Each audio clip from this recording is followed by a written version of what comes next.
बंद कीजिए ना भाई।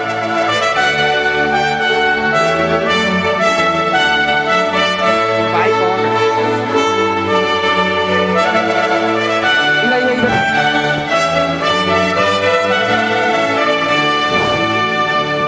भाई की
audience are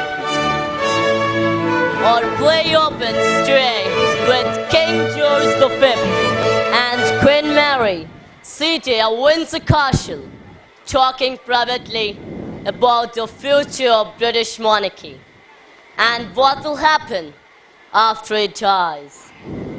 The anxiety is because they have two sons, Edward and George, both very different characters.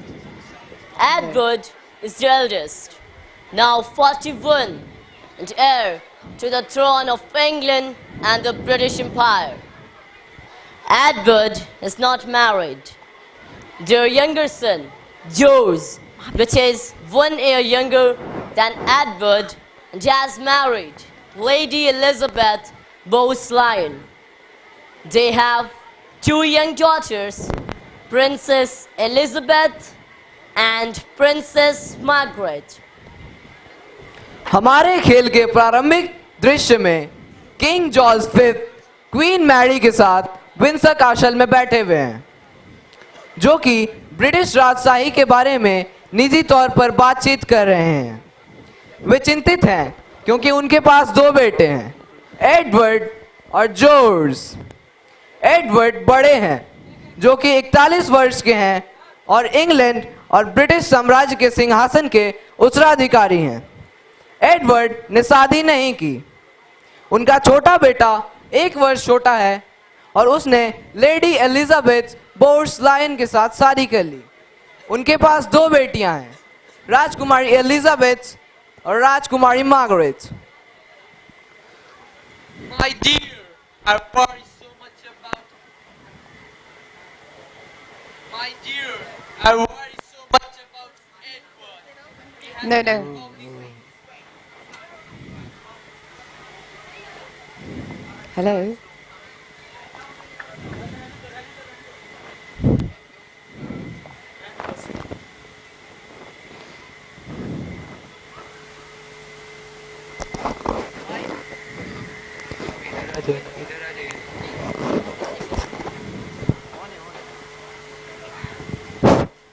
My dear, I worry so much about Edward. He has none of the steadiness of George. He likes parties, fast cars, and married women. He is popular with the people, of that there is no doubt, for he is charming and cares for the plight of working men and Welsh miners. Nevertheless, I fear deep down he is not dependable. The crown and the British Empire will require a much steadier hand than Edward's to guide it through this century of horrendous war, worldwide financial depression, and bloody revolution. Adolf Hitler is rearming Germany, and I'm afraid of the future. and all the signs of another war in Europe.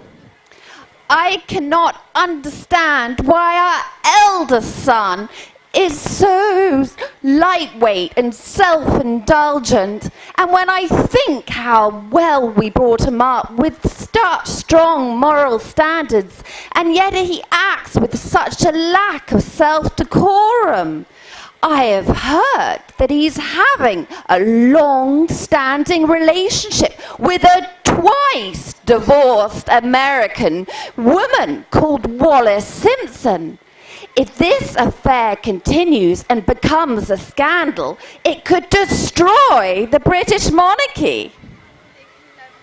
This is a terrible worry for us both, for everything you say echoes my own thoughts and feelings. Our younger son George is far more suited to be king, even though he lacks self-confidence and has such a terrible speech impediment. He's solid, dependable, and above all I know, his duty to his country will come before any other consideration in his life. I do take such great comfort that our youngest son is married to such a sensible and devoted wife, and if he was ever to ascend the throne, she will be of great comfort to him. I do worry terribly, though, that if he has to make his speeches in front of the nation, it will make his stutter so bad, and he will be utterly humiliated. I can only pray to God that my eldest son will never marry and have children. Then at least, in that way, nothing should come between my son George and in turn our granddaughter Elizabeth and the throne of England.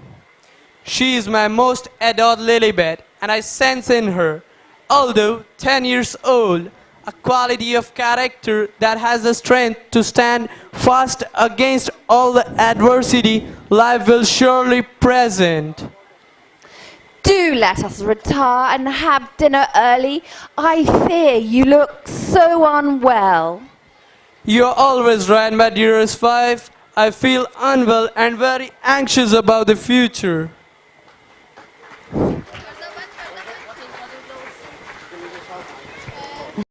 And now, King George V of the British Empire is dead.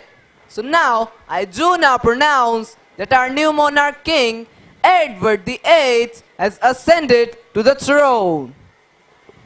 England के king George fifth और British साम्राज्य मर चुका है और मैं ये कहता हूँ कि हमारे नए राजा एडवर्ड VIII ने सिंहासन पर चढ़ाई की है.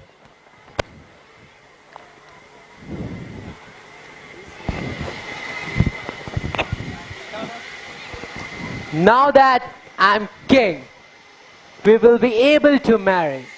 My father is dead and he can no longer forbid our union. I know there will be problems because you are married before and you are still not yet free to remarry. But our Prime Minister, Stanley Baldwin, is a decent man, and I think he will help us to surmount any difficulties. My darling, I cannot live without you at my side. The thought of it is utterly impossible. You are my life, you are my confidence, my strength, my heart, and my soul. You are my life itself. My darling, I fear that however much we love each other, but the British people will never accept me. And there may also be difficulties with the Constitution of England and the government. As king, you are now the head of the Church of England, which by its own doctrine does not permit remarriage. I hope your confidence in the support of the Prime Minister will prove to be well founded.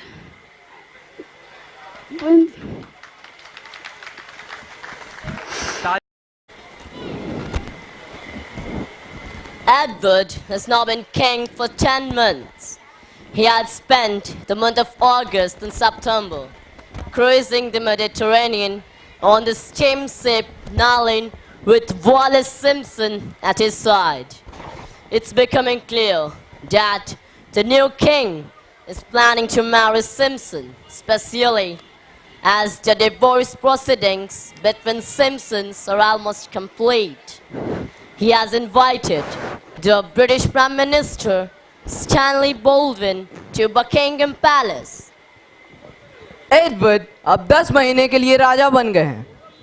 वह अपना अगस्त और सितंबर महीना वॉलिस Simpson के साथ जहाज नालिन पर घूम रहे हैं। इससे यह स्पष्ट होता है कि नया राजा वॉलिस सिम्पसन से शादी करने की योजना बना रहा है।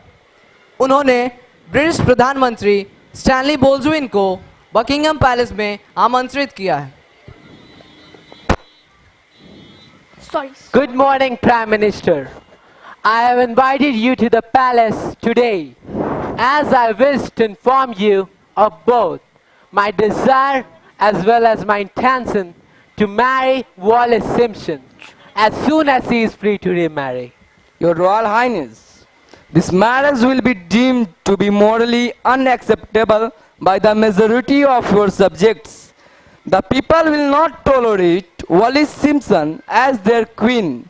As titular head of the Church of the England, you are expected by the clergy to adhere to the church's teaching. Marriage after divorce is not, as you know, permitted. In that case, perhaps we could consider an alternative solution, such as a morganatic marriage in which I remain the king but Wallis would not become queen. She'd enjoy a lesser title instead, and any children we might have would not inherit the throne. Your Royal Highness, I will present your proposal to the Cabinet and Dominion governments tomorrow.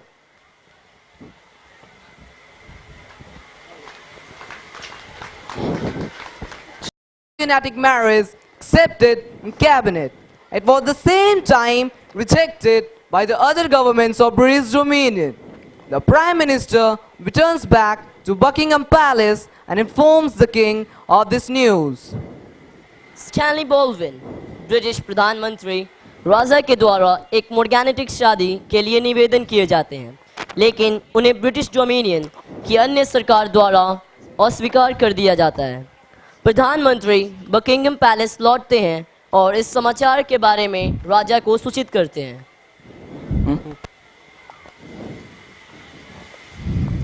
Your Royal Highness, I am afraid I do not bring with me the news you are hoping for. As King of England, marriage with Wallis Simpson is not possible.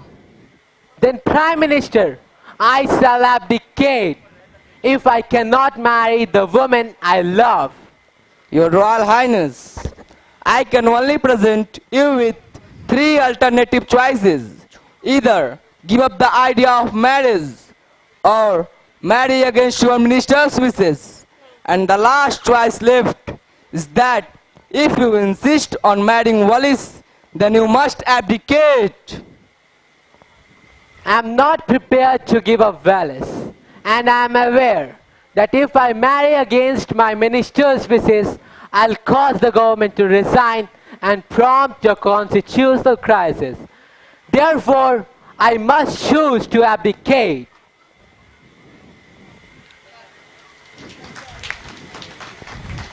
The royal family are gathered in the drawing room at Buckingham Palace, and King Edward informs them of his decision to abdicate the throne.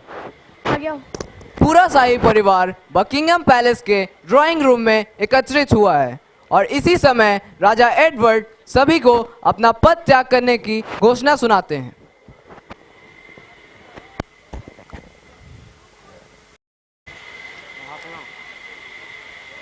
The time has come for me to inform you of my decision to abdicate so that I may marry Wallis, whom I cannot live without. Charles, my younger brother, you'll now ascend to the throne and become king in my place. I'm sorry, if this places a burden upon your shoulders that you not have wished for. However, I know you will do your duty to your country in a manner better than I could ever have aspired to.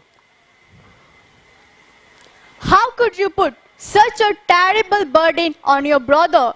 You know he is not physically strong. And with his stutter, how could he ever carry the responsibilities of state, making speeches, etc.? You are such a selfish and once again putting your own interest and own wishes before the duty to your crown and the country. This responsibility will ruin George's health, and I despise you for a decision you have taken. My brother, I have no alternate. I'll with great trepidation undertake this responsibility of cast upon me. I shall pray that God will give me guidance and help me to lead my people with courage and fortitude. I have never expected to be king, nor have I ever wanted to be. Please leave us, as I have much to prepare for. Tomorrow will test us all.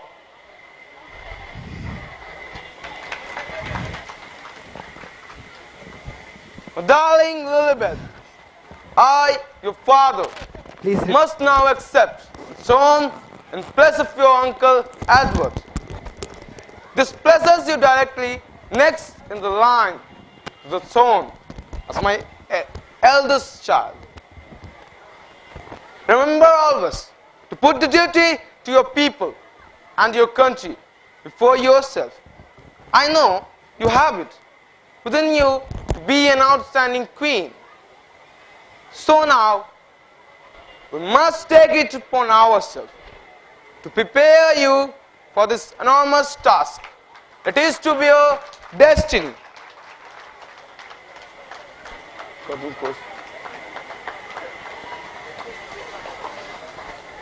And now, Edward duly signed the instruments of abdication on December 10th, 1936, in the presence of his younger brothers, the Duke of York, the Duke of Gloucester, and the Duke of Kent. The next day, on the night of 11 December 1936, Edward reverted to the title and style of a prince and explained his decision to abdicate in a worldwide radio broadcast. Edward विधिवत 10 दिसंबर त्याग के उपकरणों पर हस्ताक्षर करते हैं उनके छोटे भाइयों की उपस्थिति में जो हैं ड्यूक ऑफ यॉर्क, ग्लाउस्टर के ड्यूक और केंट के ड्यूक। 11 दिसंबर 1936 की रात को अगले दिन एडवर्ड एक राजकुमार की शैली में लौटता है और दुनिया भर में एक रेडियो प्रसारण में पद त्याग करने के लिए अपना निर्णय की व्याख्या करता है।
At long last, I am able to say a few words of my own. I have never wanted to withhold anything, but until now, it has not been constitutionally possible for me to speak. A few hours ago, I discharged my last duty as king and emperor. And now that I have been succeeded by my brother, the Duke of York, my first words must be to declare my allegiance to him. And this I do with all my heart. You all know the reasons which have impelled me to renounce the throne. But I want you to understand that in making up my mind, I did not forget the country or the empire, which, as Prince of Wales and lately as King, I have for 25 years tried to serve. But you must believe me when I tell you that I have found it impossible to carry the heavy burden of responsibility and to discharge my duties as king, as I would wish to do, without the help and support of the woman I love. And I want you to know that the decision I have made has been mine and mine alone. This was a thing I had to judge entirely for myself. The other person, most nearly concerned, has tried up to the last to persuade me to take a different course. I have made this the most serious decision of my life only upon the single thought of what would, in the end, be best for all. This decision has been made less difficult to me by the sure knowledge that my brother, with his long training in the public affairs of this country and with his fine qualities, will be able to take my place forthwith without interruption or injury to the life and progress of the empire. And he has won matchless blessing, enjoyed by so many of you and not bestowed on me, a happy home with his wife and children. During these hard days, I have been comforted by Her Majesty, my mother, and by my family. The ministers of the Crown, and in particular, Mr. Baldwin, the Prime Minister, have always treated me with full consideration. There has never been any constitutional difference between me and them, and between me and Parliament. Bred in the constitutional tradition by my father, I should never have allowed any such issue to arise. Ever since I was Prince of Wales, and later on when I occupied the throne, I have been treated with the greatest kindness by all classes of the people, wherever I have lived or journeyed throughout the empire. For that, I am very grateful. I now quit altogether public affairs and I lay down my burden. It may be some time before I return to my native land, but I shall always follow the fortunes of the British race and empire with profound interest. And if at any time in the future I can be found of service to His Majesty in a private station, I shall not fail. And now we all have a new king. I wish him and you, his people, happiness and prosperity with all my heart. God bless you all. God save the king. God save the king!